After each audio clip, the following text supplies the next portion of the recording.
Assalamualaikum warahmatullahi wabarakatuh. Alhamdulillah, segala puji bagi Allah yang masih memberi kita peluang untuk bertemu di bulan Ramadan ini, bulan tarbiyah jiwa dan penyucian hati. Bersama kita dalam Tazkirah Ramadan episod pertama. Semoga setiap perkongsian ini menjadi cahaya dalam kehidupan kita.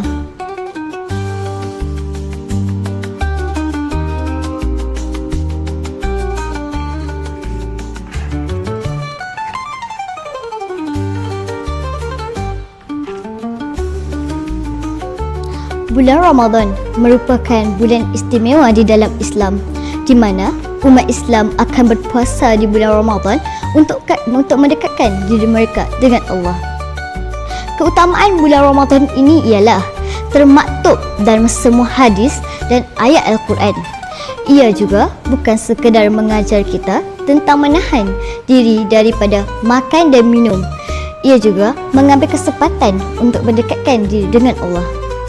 Rasulullah SAW bersabda, barang siapa yang berpuasa di bulan Ramadan dengan mengharapkan iman dan pahala daripada Allah, maka dosa-dosanya yang lalu akan diampuni. Riwayat Al-Bukhari.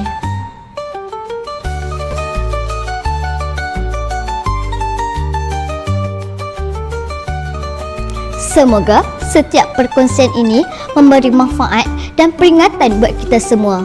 Ramadan, jalan pulang kepada Allah. Sekian, wabillahi taufiq wa hidayah. Wassalamualaikum warahmatullahi wabarakatuh.